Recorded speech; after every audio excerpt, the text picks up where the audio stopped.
respostas da vida. Quem sou eu? Quem é você? Quem somos nós? Chegamos ao destino.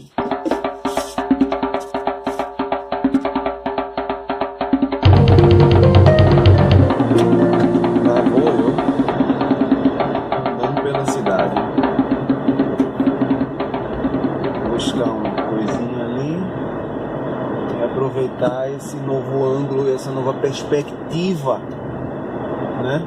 Que é falar dirigindo, até porque me vem muitos insights assim quando eu tô dirigindo, sabe? Então eu disse, puta que pariu, pra filosofia de tudo tem que ter uma aula assim, tem que ter uma coisa dinâmica, não dá pra ter só aquela coisa assim, tipo, porra, tô na sala, sentado, tal. Até porque sala, praticamente eu não fiz a minha sala. Vou mostrar só Sofia, a minha cachorrinha. Vou mostrar mais tarde. Quer dizer, eu vou botar antes disso que eu tô falando, talvez eu bote nesse vídeo, ou talvez não. Pois bem, esta é a aula 5. E ela é uma continuação da aula 4, que tratou sobre o invisível que está entre nós. Pois bem,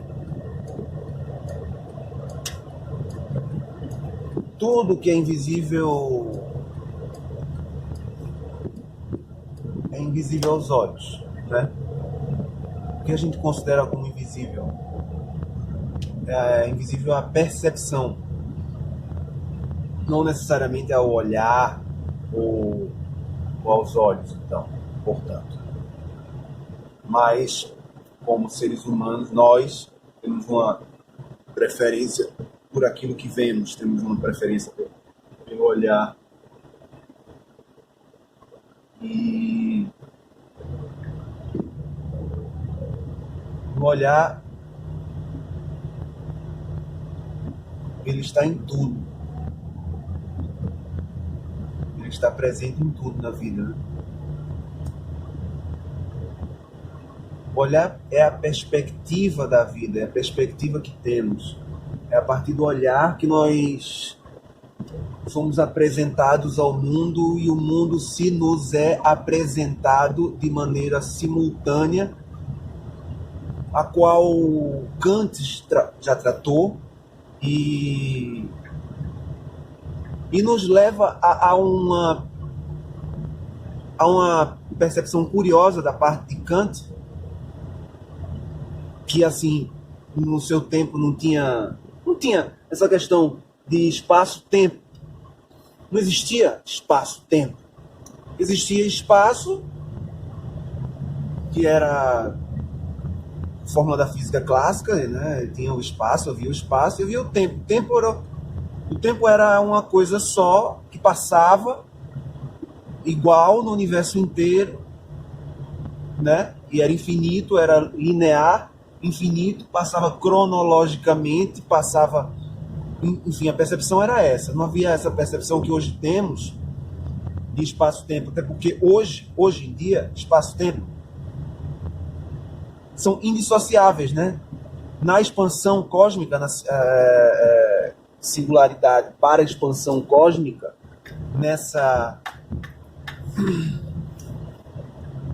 expansão multidirecional, digamos assim, e cujos físicos até a descrevem de uma maneira que é muito difícil de apresentar de maneira gráfica. Nessa expansão,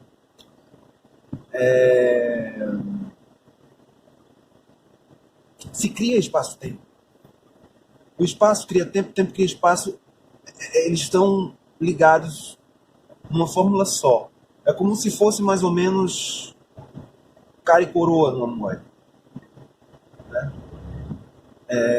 São duas dimensões da mesma moeda. Você tem a dimensão 1, a dimensão 2, que é a espessura da moeda, que não tem como não ter, é impossível. E você tem a terceira, né, que seria o outro lado onde se conclui espessura, largura, altura e espessura, né? Você tem as dimensões, as 3 dimensões de espaço, e você tem a dimensão de tempo.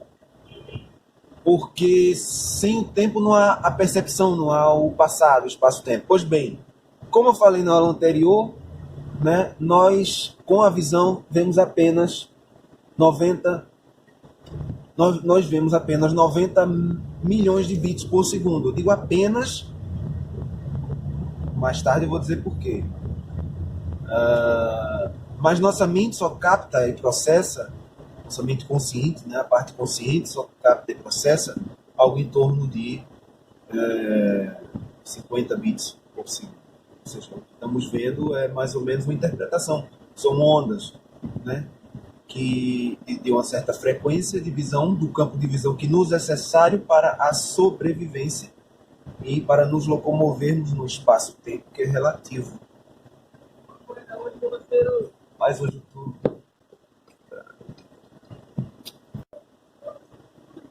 E essa dinâmica espaço-temporal na qual estamos inseridos, ela é muito complexo, cara. A maioria das pessoas não tem essa percepção e sempre olha de maneira linear. Isso é natural ao nosso olhar. Mas a gente sempre olha a coisa de fora como se todo o tempo do lado de fora fosse igual, né? E a equação da teoria da relatividade, da expansão cósmica, ela nos diz o contrário.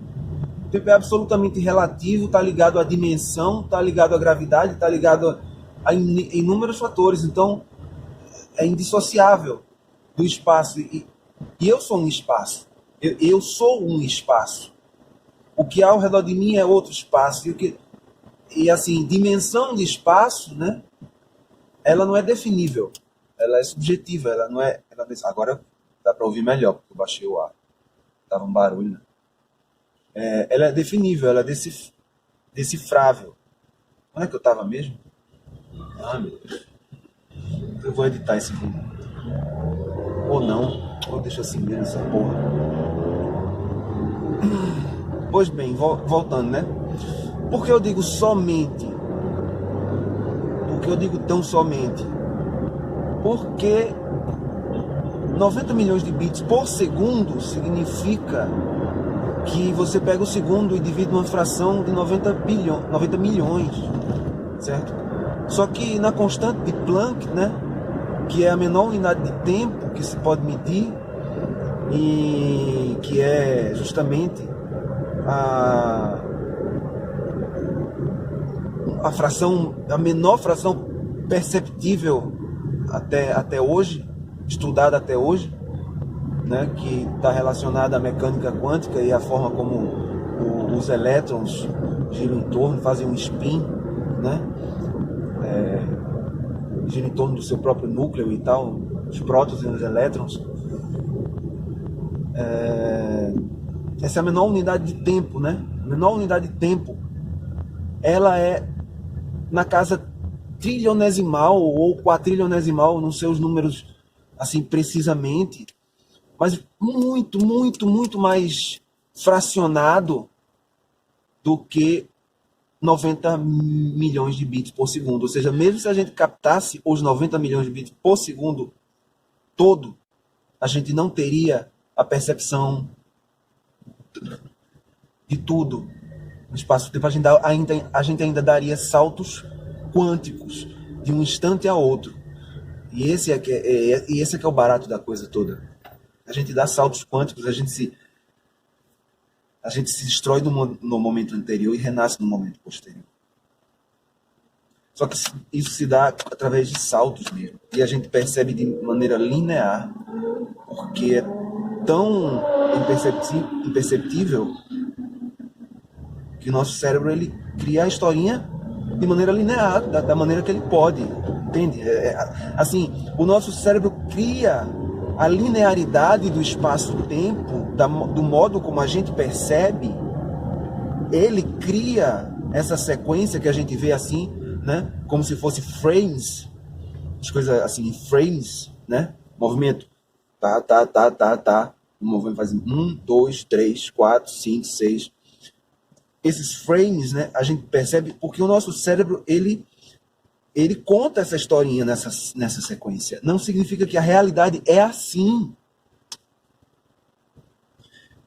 Por isso que eu digo, o invisível está entre nós mesmo, invisível. Todo invisível está entre nós. Tudo que é invisível está entre nós.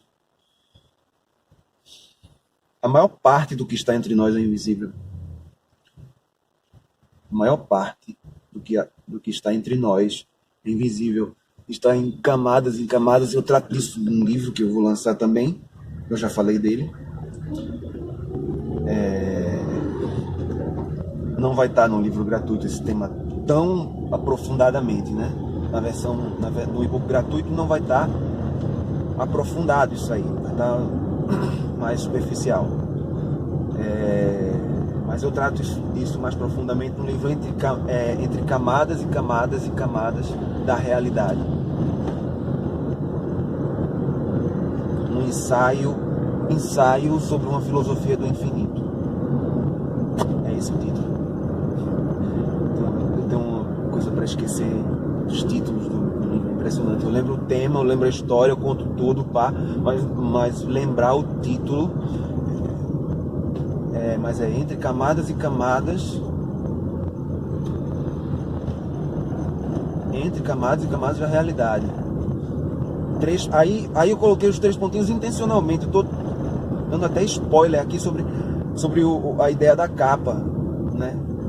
Na capa tá assim, 3 pontinhos, uma ideia, um ensaio sobre uma filosofia do infinito, 3 pontinhos. Daí eu vou partir por princípio do que é a ideia da filosofia de tudo, que é uma coisa que nem eu sei explicar direito, sinceramente. É mais que pulsão. É por isso que eu digo. É por isso que essa filosofia se baseia no amor como chave filosófica da vida, do ser, do mover, do andar, do decidir, enfim, da percepção humana, perceber o mundo e como agir no mundo. Entende? Eu estou aqui passando pelo tempo, na prática da vida. Como é que eu posso querer simplesmente explicar sobre fenômenos tão complexos? Eu tenho livros, né? Eu tenho livros. Então, se você quer entender de uma determinada maneira, você vai ler. Mas há outras coisas outras percepções de mundo que a gente tem ao ler, que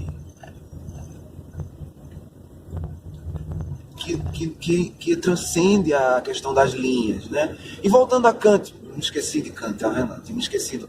Eu estava tratando disso, porque eu falei em espaço-tempo. A questão da percepção em Kant, né? Foi a partir de Kant e assim... Não a partir de Kant. Todos os filósofos tinham uma forma, mas eu acho muito interessante essa colocação. Você percebe o mundo, né? Mas se não houvesse quem o percebesse, ele não existiria. Ele chegou a essa conclusão. Questionável, assim, no mundo dele, sim. No mundo linear, onde um tempo é independente, é uma coisa infinita, e o espaço está lá solto, flutuando eternamente, né? E o universo se expandindo, talvez de uma maneira igualitária, mas naquele tempo nem se falava em expansão de universo nem nada. Enfim, o universo era uma coisa que estava fixa, finita, solta lá, no espaço flutuante. E pronto, a visão era essa. E assim, o cara, sabe, ele teve uma visão que hoje faz todo sentido. Hoje começa a fazer sentido. Quando você percebe, por exemplo, as experiências da mecânica quântica, né? Que a pessoa, muitos críticos chegam e dizem assim, mas foram aparelhos que mediram. Tá certo, eu sei que foram aparelhos que mediram. São aparelhos que fazem essa mensuração. Agora, quem é que caralho chegou a perceber que o aparelho definiu o que é isso? Ou seja, quem é que está lendo a porra do aparelho? Quem é que está lendo a porra do aparelho? Então tem que ter uma percepção, mesmo que seja o aparelho que diga, o aparelho fez a leitura, né? As pessoas não param para pensar nisso. Ah, o negócio foi feito completamente por um aparelho. Então, significa que nossa percepção não interfere, né? Não é isso que muitos críticos fazem, assim, nossa percepção não interfere no mundo porque o aparelho é quem fez a medição. Mas quem é que que leu a porra do caralho do aparelho? Porque o aparelho não fez a leitura sozinho. E outra coisa, como é que essa informação chegou a mim, a você, a quem... Porra! Eu tô falando grego. Um cientista tem que chegar e conferir o aparelho. E nessa hora que ele confere o aparelho é que ele vai ver o resultado do que foi dado. E o resultado pode ser o que o aparelho quiser, caralho. Pode ser o que o universo quiser. O que o universo quiser que o perceptor perceba. Mesmo que seja via aparelho. Uma hora vai chegar na consciência, na percepção, mesmo que seja medido por 10 aparelhos em sequência, até chegar no... Por exemplo, medir a função de onda. Quem mede a função de onda é o aparelho, beleza, o aparelho faz a medição. Aí você bota um outro aparelho para fazer a outra leitura por cima dessa medição, e outro por cima, e outro por cima, e outro por cima, e bota 1000 aparelhos um por cima do outro para fazer a leitura. E chegar à conclusão, sem interferência nenhuma humana, totalmente com base em dados. Mas na hora que alguém tiver que dizer ao público quais foram os resultados, alguém vai ter que ver a porra do resultado. É ou não é? Então, meus amigos, a percepção tem sim importância. Bem, eu vou lá, tá escurecendo, eu acho que a imagem não vai ficar muito boa e para onde eu tô indo é meio longe também, né? Tô chegando. Então, trânsito da porra aí. Um abraço e até a próxima aula. Vejo mais tarde.